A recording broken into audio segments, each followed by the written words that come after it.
So to protect against the movement of type bars in shipping, I have inserted two plastic air pocket bags that are just appropriately sized so as to not damage the interior, while at the same time serving as a protection mechanism.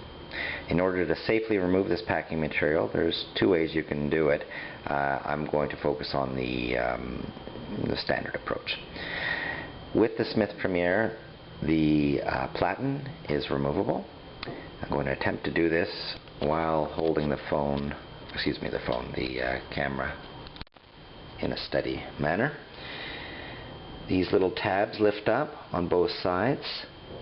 So the first thing is to slide the Platen into its extended position,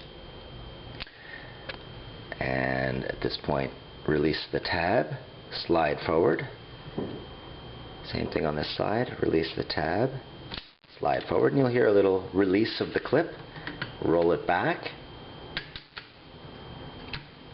and you'll see that you can then remove the Platen. I've installed a new ribbon on this machine for you. However, to release the packing material, you're going to need to remove these little sacks. The ribbon is currently taut, as it's supposed to be for operation.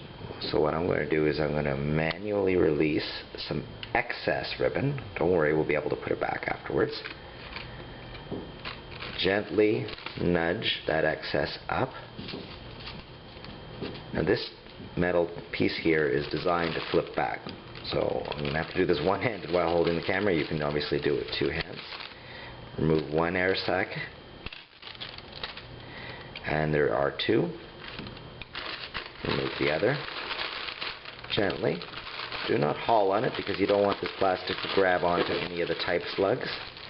Just gently remove it. And you can see now the excess ribbon is loose. We don't want that. So just gently eke it back into its natural position. And there you go. That's what it should look like, nice and taut. The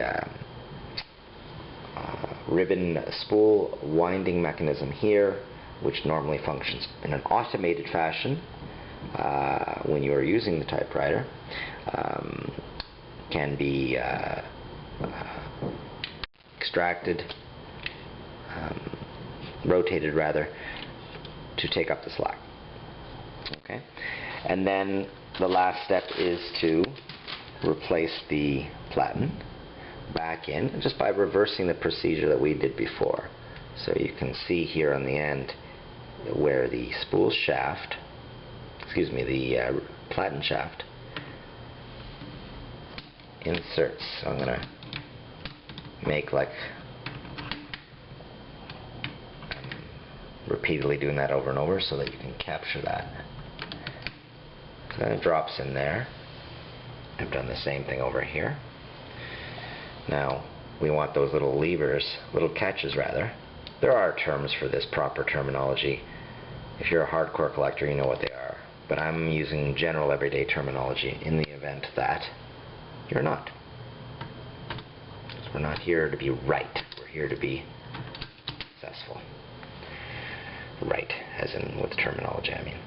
Okay, and then now we can see everything's functioning again. This functionality is part of the Smith Premier design. That's so you can see what you've typed, by the way. That's one of the reasons why they built that function.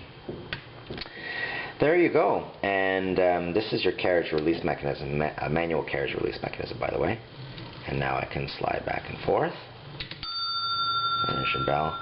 And you can see the movement of the ribbon both laterally and in a left to right fashion at this point, because left to right can be reversed with the flipping of this switch so that the shafts go in the opposite direction. This is from 1900 after all, but it was a brilliant design by Smith Premier because you can see it optimized the usage of the ribbon by not only moving it left to right, but laterally. Okay, that's it for now. Enjoy your fine new machine. New, quote unquote.